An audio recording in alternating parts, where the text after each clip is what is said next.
Hi hello ನಮಸ್ತೆ ಎಲ್ಲರಿಗೂ S P S media ಚಾನಲಿನ ಮತ್ತೊಂದು ವಿಡಿಯೋಗೆ ಸ್ವಾಗತ ಸುಸ್ವಾಗತ. ಸ್ನೇಹಿತರೆ, ಎಲ್ಲರೂ ಹೇಗಿದ್ದೀರಾ? ಎಲ್ಲರೂ ಚೆನ್ನಾಗಿದ್ದೀರಾ ಅಂದ್ಕೊಂಡಿದ್ದೀನಿ. ನಾನು ಕೂಡ ತುಂಬಾ ಚೆನ್ನಾಗಿದ್ದೀನಿ.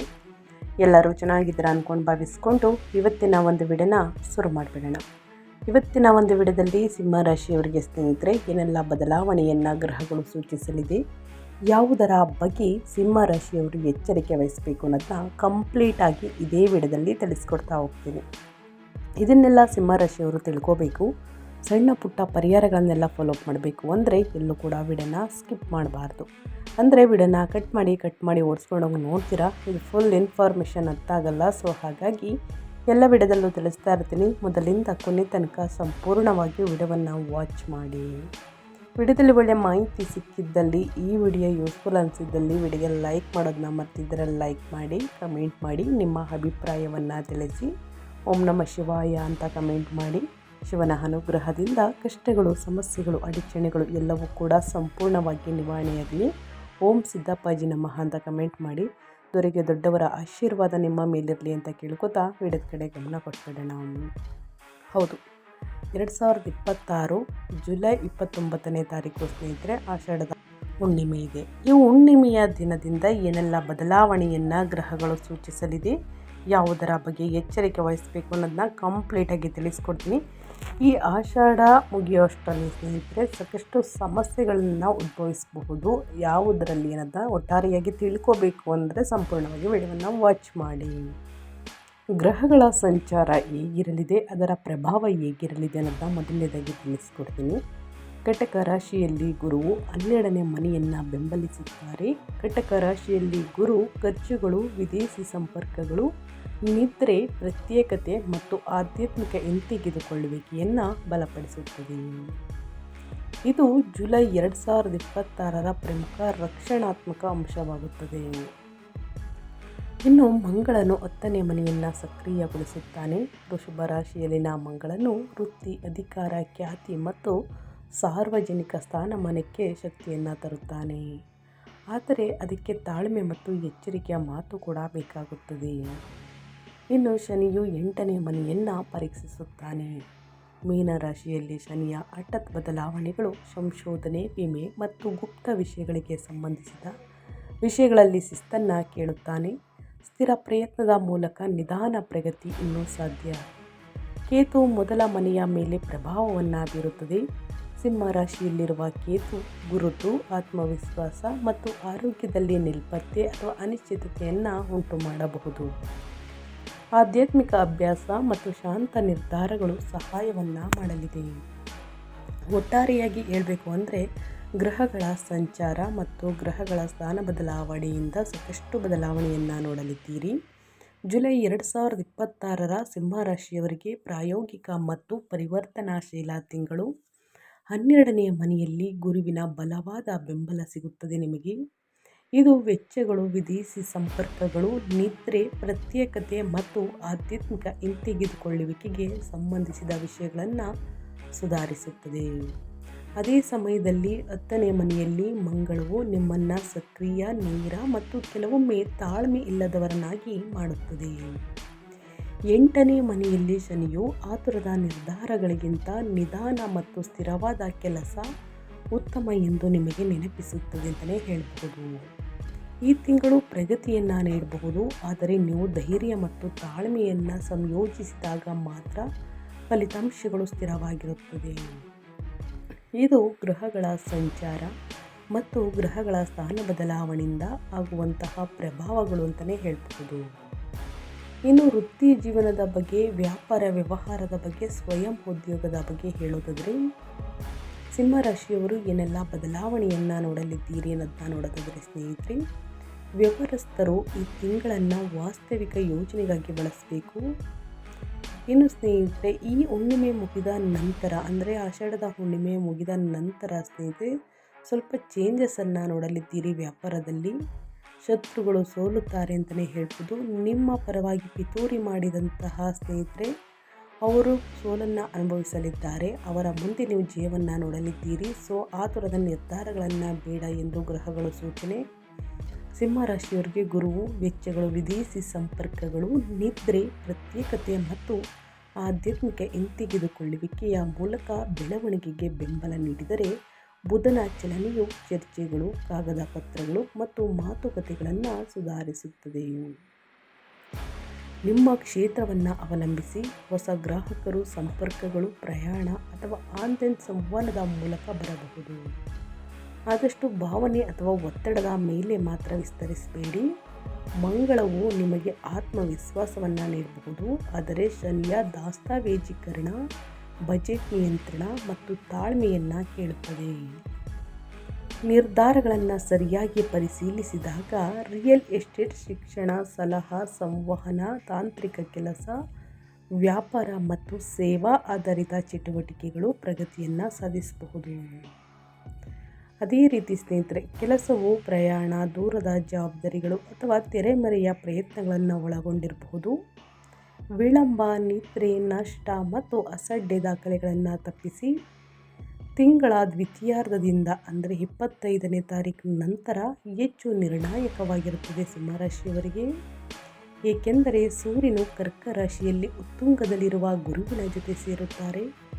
ಸಿಂಹರಾಶಿಯವರಿಗೆ ಇದು 12ನೇ ಮನೆಯನ್ನು ಸಕ್ರಿಯಗೊಳಿಸುತ್ತದೆ. ಆದ್ದರಿಂದ ವೆಚ್ಚಗಳು, ವಿದೇಶಿ ಸಂಪರ್ಕಗಳು, ನಿದ್ರೆ, ಪ್ರತ್ಯೇಕತೆ ಮತ್ತು ಆಧ್ಯಾತ್ಮಿಕ ಹಿಂತೆಗೆದುಕೊಳ್ಳುವಿಕೆಗೆ ಸಂಬಂಧಿಸಿದಂತಹ ವೃತ್ತಿ ನಿರ್ಧಾರಗಳು ಮುಖ್ಯವಾಗುತ್ತವೆ. 10ನೇ ಮನೆಯಲ್ಲಿ ಮಂಗಳವು ಧೈರ್ಯ ಮತ್ತು ವೇಗವನ್ನು ನೀಡುತ್ತದೆ. ಆದಾಗ್ಯೂ ಹಿರಿಯರು, ಕ್ಲೈಂಟ್ಗಳು ಅಥವಾ ಸಹೋದ್ಯೋಗಿಗಳೊಂದಿಗೆ ಕಠಿಣವಾಗಿ ಮಾತನಾಡುವುದನ್ನು ತಪ್ಪಿಸಿ. 8ನೇ ಮನೆಯಲ್ಲಿ ಶನಿಯ ಸ್ಥಾನವು ಕೆಲವು ಫಲಿತಾಂಶಗಳನ್ನು ವಿಳಂಬಗೊಳಿಸಬಹುದು, ಆದರೆ ಇದು ನಿಮಗೆ ಹೆಚ್ಚು ಪ್ರಬುದ್ಧ ಕೆಲಸದ ಮಾದರಿಯನ್ನು ನಿರ್ಮಿಸಲು ಸಹಾಯವನ್ನು ಮಾಡುತ್ತದೆ. ಒಟ್ಟಾರೆಯಾಗಿ ಏನೆಲ್ಲ ಬದಲಾವಣೆಯನ್ನು ನೋಡಲಿದ್ದೀರಿ ಅಂತ ಕಂಪ್ಲೀಟಾಗಿ ತಿಳಿಸ್ಕೊಟ್ಟಿದ್ದೀನಿ. ಇನ್ನು ಅದೇ ರೀತಿ ಹಣಕಾಸಿನ ಬಗ್ಗೆ ಹೇಳೋದಾದರೆ, ವೃತ್ತಿ ಜೀವನದ ಬೆಳವಣಿಗೆಯಿಂದ ಗಳಿಕೆಯಲ್ಲಿ ಸುಧಾರಣೆ ಕಂಡು ಬರಬಹುದು, ಆದರೆ ಅಧಿಕೃತ ವೆಚ್ಚಗಳು ಹೆಚ್ಚಾಗಬಹುದು. ಗುರುವು ರಕ್ಷಣೆ ಮತ್ತು ಉತ್ತಮ ತೀರ್ಪನ್ನು ನೀಡುತ್ತದೆ. ವಿಶೇಷವಾಗಿ 12ನೇ ಮನೆಗೆ ಸಂಬಂಧಿಸಿದ ವಿಷಯಗಳಲ್ಲಿ ಸ್ಥಿರವಾದ ಕೆಲಸದ ಮೂಲಕ ಆದಾಯವು ಸುಧಾರಿಸಬಹುದು, ಆದರೆ ಖರ್ಚುಗಳನ್ನು ಬರೆದಿಟ್ಟುಕೊಳ್ಬೇಕು ಮತ್ತು ನಿಯಂತ್ರಿಸಬೇಕು. ಯಾವುದೇ ಪುರಾವೆಗಳಿಲ್ಲದೆ, ಊಹಾತ್ಮಕ ನಿರ್ಧಾರಗಳಿಲ್ಲದೆ ಮತ್ತು ಭಾವನಾತ್ಮಕ ಖರೀದಿಗಳಿಲ್ಲದೆ ಹಣವನ್ನು ಸಾಲವಾಗಿ ನೀಡುವುದನ್ನು ಆದಷ್ಟು ತಪ್ಪಿಸಿ. ನೀವು ಆಸ್ತಿ, ವಾಹನ, ಶಿಕ್ಷಣ, ಪ್ರಯಾಣ ಅಥವಾ ವ್ಯಾಪಾರ ಹೂಡಿಕೆಯನ್ನು ಯೋಜಿಸುತ್ತಿದ್ದರೆ ಅಂತಿಮಗೊಳಿಸುವ ಮೊದಲು ಆಯ್ಕೆಗಳನ್ನು ಎಚ್ಚರಿಕೆಯಿಂದ ಹೋಲಿಕೆಯನ್ನು ಮಾಡಿ ಅಥವಾ ಪರಿಣಿತರ ಸಲಹೆಗಳನ್ನು ತೆಗೆದುಕೊಳ್ಳಿ. ದುಡುಕಿನ ನಿರ್ಧಾರಗಳು ಒಳಿತಲ್ಲ, ದೊಡ್ಡ ಮೊತ್ತದಲ್ಲಿ ಹಣ ಕಳೆದುಕೊಳ್ಳುವಂತಹ ಸಂಭವ ಎದುರಾಗಬಹುದು. ಸೊ ಹಾಗಾಗಿ ಈ ಭಯಂಕರ ಘಟನೆಯ ಬಗ್ಗೆ ಎಚ್ಚರಿಕೆ ವಹಿಸಿ ಸ್ನೇಹಿತರೆ. ಒಂದೇ ಸಲ ಮುಳುಗೋಗೋದಕ್ಕಿಂತ ಹೆಚ್ಚಾಗಿ ಸ್ನೇಹಿತರೆ, ಒಂದು 2-3 ಬಾರಿ ಪರಿಶೀಲಿಸಿ ಅಥವಾ ಪರಿಣಿತರ ಸಲಹೆಗಳನ್ನು ತೆಗೆದುಕೊಳ್ಳಿ. ಆಸ್ತಿ ಮತ್ತು ವಾಹನವನ್ನು ಖರೀದಿ ಮಾಡಲಿದ್ದೀರಿ. ಆಸ್ತಿ ಖರೀದಿ ಮಾಡಬೇಕಾದರೂ ಕೂಡ ಸ್ನೇಹಿತರೆ ಪತ್ರಗಳನ್ನು, ದಾಖಲೆಗಳನ್ನು ಸ್ಪಷ್ಟವಾಗಿ ಪರಿಶೀಲಿಸಿ ಸಿಂಹರಾಶಿಯ ವ್ಯಕ್ತಿಗಳು. ಇನ್ನು ನಿಮ್ಮ ಹೆಲ್ತ್ ಬಗ್ಗೆ ಹೇಳೋದಾದರೆ, ಅಪಘಾತಗಳು, ಶಸ್ತ್ರಚಿಕಿತ್ಸೆ, ಗುಪ್ತ ಕಾಯಿಲೆಗಳು ಮತ್ತು ದೀರ್ಘಕಾಲದ ಸಮಸ್ಯೆಗಳ ಬಗ್ಗೆ ಜಾಗರೂಕರಾಗಿರಿ. ಮಂಗಳವು ಶಾಖ, ಕಿರಿಕಿರಿ ಮತ್ತು ಚಡಪಡಿಕೆಯನ್ನು ಹೆಚ್ಚಿಸಬಹುದು. ಆದ್ದರಿಂದ ನಿಯಮಿತವಾಗಿ ಆಹಾರವನ್ನು ಸೇವಿಸಿ. ಅನಿಯಮಿತ ಆಹಾರ ಒಳ್ಳೆಯದಲ್ಲ. ಕೋಪ ಮತ್ತು ಅತಿಯಾದ ಕೆಲಸವನ್ನು ತಪ್ಪಿಸಿ. ನಿರ್ಲಕ್ಷ್ಯಪಟ್ಟಂತಹ ಸಮಸ್ಯೆಯನ್ನು ಮುಂದೂಡಬಾರದು ಎಂದು ಶನಿ ಗ್ರಹ ಸೂಚಿಸುತ್ತಿದೆ. ನಿಯಮಿತ ನಿದ್ರೆ, ನಡಿಗೆ, ಪ್ರಾಣಾಯಾಮ ಮತ್ತು ಸರಳ ಆಹಾರವು ಸಹಾಯವನ್ನು ಮಾಡುತ್ತದೆ. ನಿಮಗೆ ಈಗಾಗಲೇ ದೀರ್ಘಕಾಲದ ಸಮಸ್ಯೆ ಇದ್ದರೆ, ಅಂದರೆ ಆರೋಗ್ಯದಲ್ಲಿ ಸಮಸ್ಯೆ ಕಂಡು ಬಂದಿದ್ದಲ್ಲಿ ತಡ ಮಾಡದೆ ವೈದ್ಯಕೀಯ ಡಾಕ್ಟರನ್ನು ಸಲಹೆಯನ್ನು ಅನುಸರಿಸಿ ಸ್ನೇಹಿತರೆ. ಕೊಡುವಂತಹ ಸಲಹೆಯನ್ನು ಅಚ್ಚುಕಟ್ಟಾಗಿ ಫಾಲೋ ಮಾಡಿ. ಖಂಡಿತವಾಗಿಯೂ ಸಮಸ್ಯೆಗಳು ನಿವಾರಣೆಯಾಗಲಿದೆ. ಇನ್ನು ಕುಟುಂಬದ ಬಗ್ಗೆ ಮತ್ತು ಶಿಕ್ಷಣದ ಬಗ್ಗೆ ಹೇಳೋದಾದರೆ, ವಿದ್ಯಾರ್ಥಿಗಳು ಮತ್ತು ಕುಟುಂಬದಲ್ಲಿ ಏನೆಲ್ಲ ಬದಲಾವಣೆಗಳು ಕಂಡು ಬರಬಹುದು, ಯಾವುದರ ಬಗ್ಗೆ ಎಚ್ಚರಿಕೆ ವಹಿಸಬೇಕು, ಇನ್ನು ಮನೆಯಲ್ಲಿ ಶುಭ ಕಾರ್ಯಗಳು ನಡೆಯಬಹುದಾ ಅನ್ನೋದನ್ನ ನೋಡೋದಾದರೆ, ವಿದ್ಯಾರ್ಥಿಗಳಿಗೆ ಶಿಸ್ತು ಮತ್ತು ತಾಳ್ಮೆ ಅಗತ್ಯ. ಮೊದಲನೇದಾಗಿ ಸಿಂಹರಾಶಿಯ ವಿದ್ಯಾರ್ಥಿಗಳಿಗೆ ಆತ್ಮವಿಶ್ವಾಸ ಹೆಚ್ಚು, ಆದರೆ ಆತುರದ ಉತ್ತರಗಳು ನಿಮ್ಮ ಮಾರ್ಕ್ಸನ್ನು ಅಂದರೆ ಅಂಕಗಳನ್ನು ಕಡಿಮೆ ಮಾಡಬಹುದು. ಬುಧನ ಚಲನೆಯು ಪರಿಷ್ಕರಣೆ, ಚರ್ಚೆ ಮತ್ತು ಲಿಖಿತ ಅಭ್ಯಾಸದ ಮೂಲಕ ಕಲಿಕೆಗೆ ಸಹಾಯವನ್ನು ಮಾಡುತ್ತದೆ. ಸ್ಪರ್ಧಾತ್ಮಕ ಪರೀಕ್ಷೆಗಳಿಗೆ ತಯಾರಿಯನ್ನು ನಡೆಸುತ್ತಿರುವ ವಿದ್ಯಾರ್ಥಿಗಳು ನಿಗದಿತ ವೇಳಾಪಟ್ಟಿಯನ್ನು ಕಾಯ್ದುಕೊಳ್ಬೇಕು. ಆದಷ್ಟು ಇತರರೊಂದಿಗೆ ಹೋಲಿಕೆ ಮಾಡುವುದನ್ನು ತಪ್ಪಿಸಿ ಒಂದೊಂದೇ ವಿಷಯವನ್ನು ಪೂರ್ಣಗೊಳಿಸುವತ್ತ ಗಮನ ಹರಿಸಿ. ಶಿಕ್ಷಕರು, ಹಿರಿಯರು ಅಥವಾ ಮಾರ್ಗದರ್ಶಕರ ಮಾರ್ಗದರ್ಶನ ಈ ತಿಂಗಳು ತುಂಬ ಉಪಯುಕ್ತವಾಗಬಹುದು. ಖಾಸಗಿ ಚಿಂತೆಗಳು, ಪ್ರಯಾಣ ಅಥವಾ ದೂರವು ಕುಟುಂಬದ ಸಮಯವನ್ನು ಕಡಿಮೆ ಮಾಡಬಹುದು. ಉದ್ದೇಶಪೂರ್ವಕವಾಗಿ ಸಂಪರ್ಕದಲ್ಲಿರಿ.